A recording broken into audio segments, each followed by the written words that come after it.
This is all of the groundwater declines. Look, groundwater declines across the U.S.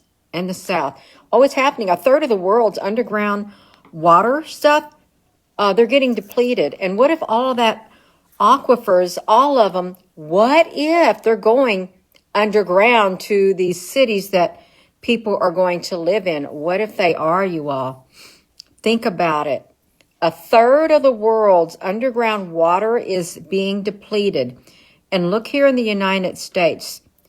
Look, groundwater declines. So if the groundwater is declining, where's it going? Where is it going? And the data centers will certainly run out of water. This is all. Glen Canyon Dam has 90 days. 90 days until the largest reservoir in the American West hits something engineers call dead pool. That is the level where the dam stops generating power completely. Not damaged, not weakened. Stopped. At the moment it stops, 5.8 million people across 6 states lose their primary source of electricity in a single afternoon. Phoenix, Las Vegas, Salt Lake City, Denver, Albuquerque. Parts of Los Angeles, every light, every air conditioner, every hospital ventilator, every traffic signal, dark. At the same moment, and the most jaw-dropping part, the Bureau of Reclamation has known this was coming for 15 years, and the lake just kept dropping anyway. This is crisis radar. And what you are about to hear is the math behind the slow-motion collapse of the American West. Let me start with what is happening at Glen Canyon right now. Lake Powell is sitting at 25% capacity. 25. That is not a drought number. That is a catastrophe number. The lake has lost more than 3/4 of its water. By the end of this summer, projections from the Bureau of Reclamation show it will drop another 7 feet below minimum power pool. 7 feet. That is the difference between this dam working and this dam being a 710-foot tall concrete monument to a country that ran out of water.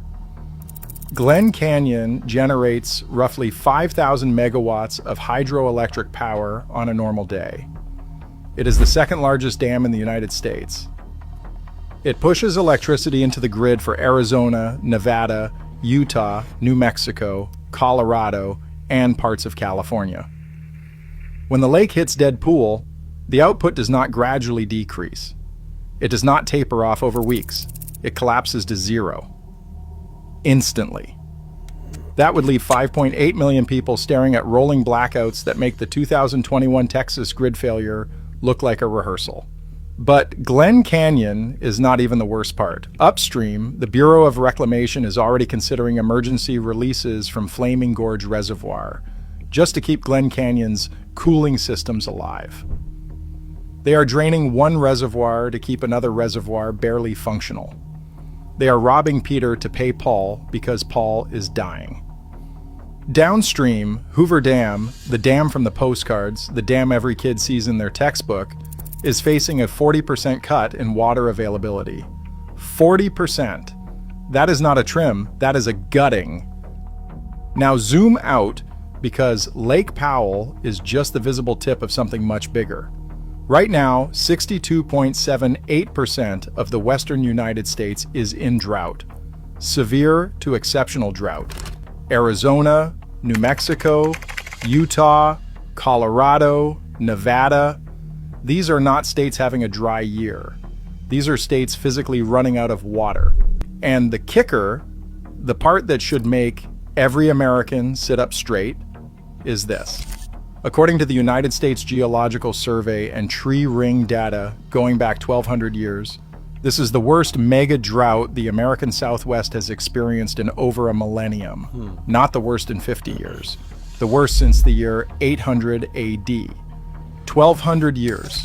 40 million people depend on the Colorado River. 40 million. That is not just cities.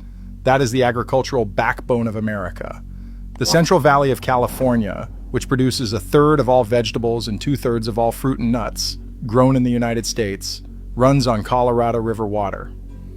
Arizona's Pinal County, the cotton and alfalfa belt of the Southwest, is staring down water cuts that will end farming there permanently.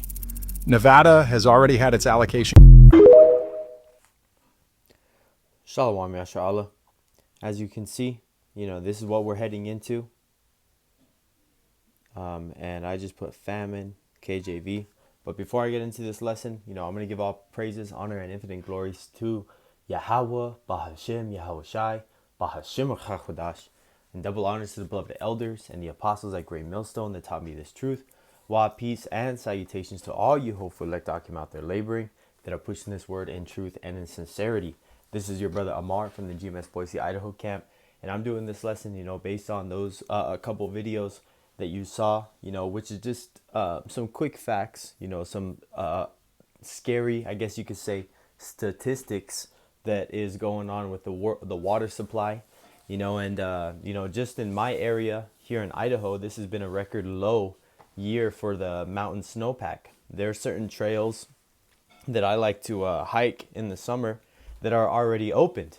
And for example, these trails don't usually open until late May, early June, July, but they've already been open for a minute, which means that the snow has already melted so quickly that it made those trails accessible, which is good news if you're a hiker, but bad news if you drink water.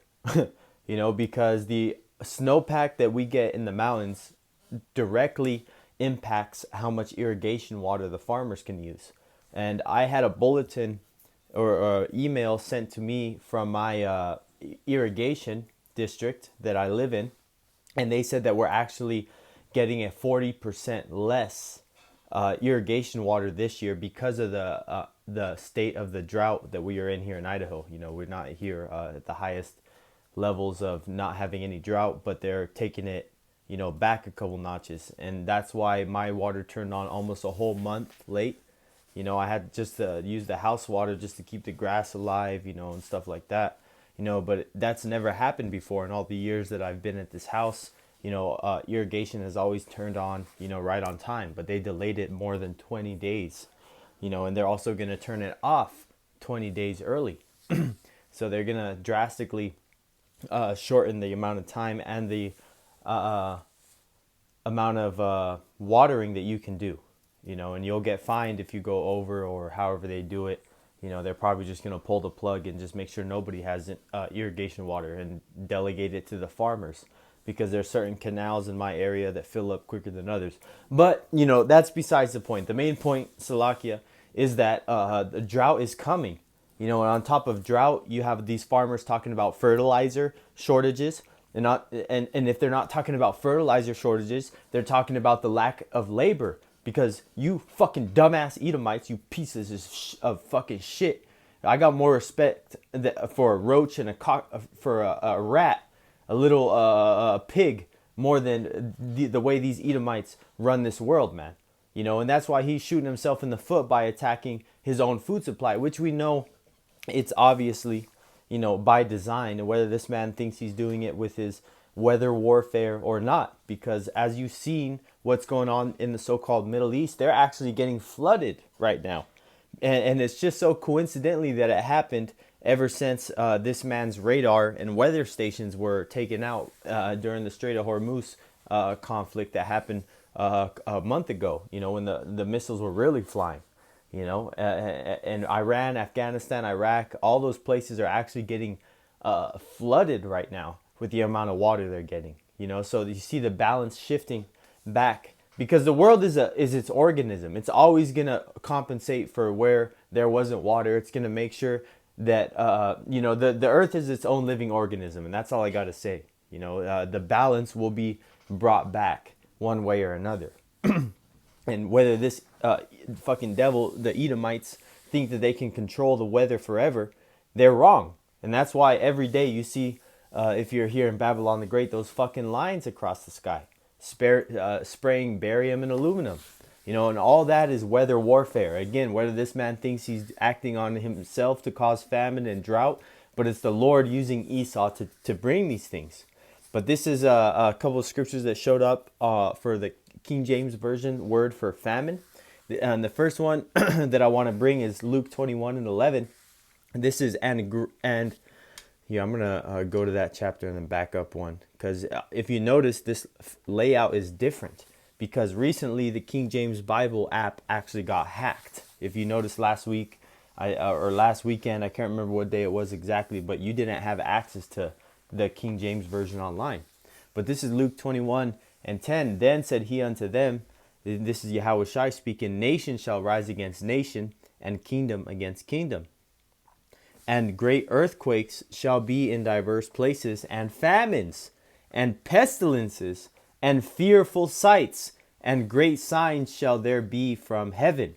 Fearful sights, you could chalk that up with these scientists looking at the water levels in the last 100 years, thousands of years, man. They say since 800 AD, there has not been a worse of flood as there is, being happening right now. And the way that they tell that is by seeing how much growth is in the tree rings. Because if you have a really thick tree ring, if you ever cut a tree down, you see that there's a bunch of rings. It looks like a ripple. But if that gap is really big, that means that tree got a lot of water that year and it was able to grow a lot. But if you see it really small and a bunch of lines really close to each other, that means that they didn't get that much water in that area. And for all the years in the record of growth of this specific types of trees, they have never seen more of a decline in water as they have of this last year and this coming year.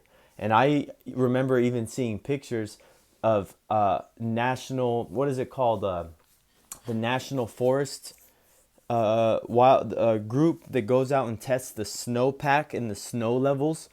And it showed you the years and years and years before when they went on the same mountain. I believe it was in Yosemite National Park in California, where they would stick these poles 5 feet in the ground and you wouldn't be able to see the pole because the snowpack was so deep. Well, this year, they actually were able to walk on top of the raw ground. There was less than half an inch to record when they went to go check the snowpack level at the peak of Yosemite National Park. And you can fact check me on that. It's been a record low year for that. But we all know that that goes back to the scriptures and what is going to take and come to pass in these last days. This is Matthew. I'll go down the list. This is Psalms 107:34.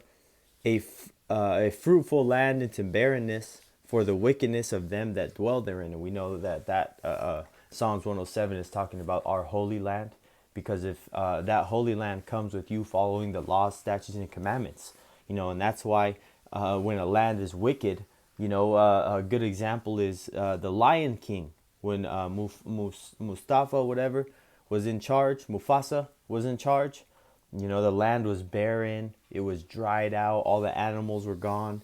And that's an example over there in the Holy Land, our land, the land of Israel, how barren it looks. There's no trees. It's a desert, because the wickedness that is being practiced over there, and we see that this year again, in June, they're going to have a big ass rainbow gang parade right there on the Dead Sea. And it's going to be one of the largest. It's going to be some 4 or 5 day festival, whatever it is, man, of straight debauchery and abominations. This is continuing.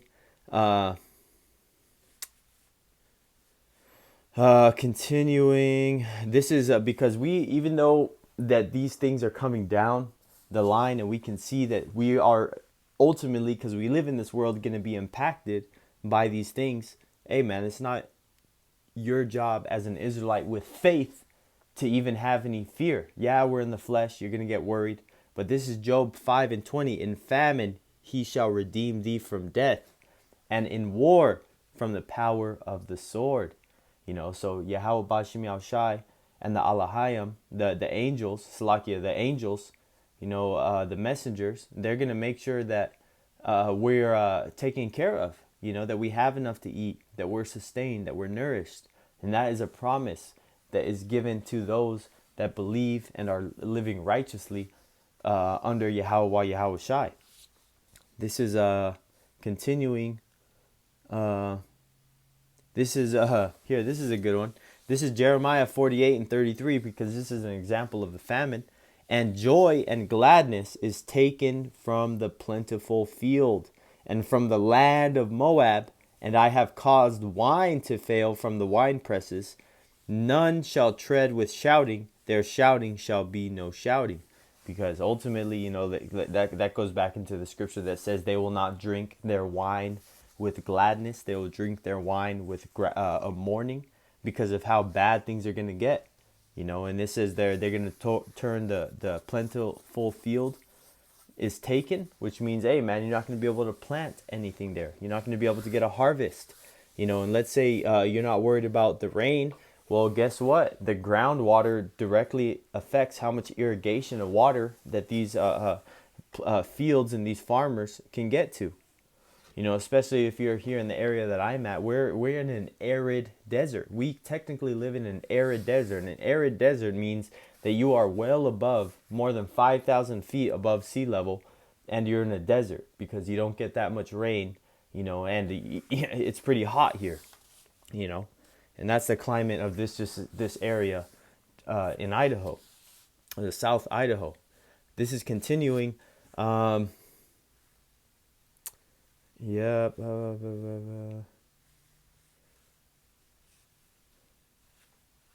Here we go. I'll read this. This is Joel 1:17. The seed is rotten under their clods. The garners are laid desolate. The garners are those that go and pick the fields. The barns are broken down. The barns are where you go and store your harvest. For the corn is withered. There's no point in having any of that because the corn failed. There's nothing to harvest because the plant is withered. It's dried up. It's done. Verse 18, how do the beasts groan? The herds of cattle are perplexed because they have no pasture. These in the ancient world, everything was grass fed. They had to be led to another land, to graze a new green field. But there's no green fields, so their cattle is dying because there's no pasture. Yea, the flocks of sheep are made desolate. Whoo! So you're not even you say, oh, there's no water, but we have our meat. Nah, man, your meat eating is gonna go away because there's no animals to eat, because they're gonna be dying because they depend on the grasses. Verse 19, O Lord Yahweh, to thee will I cry, for the fire hath devoured the pastures of the wilderness, and the flame hath burned all the trees of the field. Talking about the sun and the extreme drought. Verse 20, the beasts of the field cry also unto thee, for the rivers of water are dried up, and the fire hath devoured the pastures of the wilderness. So you can't even go out in nature and expect to find something green. And that's going to be ultimately how I'm going to end this lesson of these people that are going to be looking for answers and the truth. Because as bad as a famine is, not hearing the words of Yahweh Bahashim Yahweh Shai are going to be way worse for those that their only chance of salvation is to hear these words. And that's why they're going to want it more than a cup of water. That's why Yahweh Shai said, anybody that drinks this water will never thirst. But this is Amos 8:11. Behold, the days come, saith the Lord Yahweh Bahashim Yahweh Shai power, that I will send a famine in the land, not a famine of bread, nor a thirst for water, but of the hearing of the words of the Lord Yahweh. And that is a reiteration of how much more important it is to have a connection to Yahweh Bashim Yahweh Shai than it is to have a connection to carnal things like food and water and raiment. So if you have Yahweh Bashim Yahweh Shai, that's why the scriptures say, seek ye the kingdom of heaven first, and all these things shall be added. And I'm going to get this last scripture, Salaki. I know I said that was the last one, but this one just came to me. Because that stability of time is going to be coming through you understanding Yahweh Bashim Yahweh Shai's words. And that's what's going to comfort you. That's why these scriptures are called the comforter. This is Isaiah 33:6. And wisdom and knowledge shall be the stability of thy times and strength of salvation. The fear of the Lord Yahweh is his treasure. So ultimately that is what we are going to land back on. The peace of mind that knowing Yahweh Bashim Yahweh Shai gives us, knowing these scriptures, knowing the lessons that we were taught, watching the elders and apostles, hearing all the exhorting messages of brothers building up, you to be able to mentally be ready to face the times that we're coming into. All that is going to come into play, and it's going to be a lot more hard on those of the unbelievers. It's going to be a lot more hard on those that thought that they were going to be able to skeet by judgment, that the time of tribulation was only for the wicked and it wasn't for them. Nah, man, everybody's going to have to go through the hour of temptation. And drought and famine and pestilence and persecution is just one of the many things that the believers are going to have to go through in these last days to test ultimately the final test coming, the hour of temptation, when the mark of the beast is implemented worldwide. And that itself is going to cause a famine, because you're not going to have access to those things unless you have that charagma. And that's what's going to show your faith even more in Yahweh Bashem Yahushai, by you not taking that charagma, a physical thing, and choosing the spiritual unseen faith in Yahweh Bashem Yahushai to be your salvation. You know, so Lord willing that this lesson was edifying unto the elect.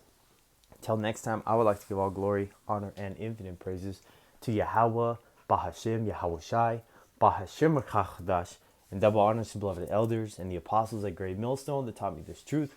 While peace and salutations to all you hopeful elect Akim out there laboring, that are pushing this word in truth and in sincerity. Till next time, Lord willing, Shalom.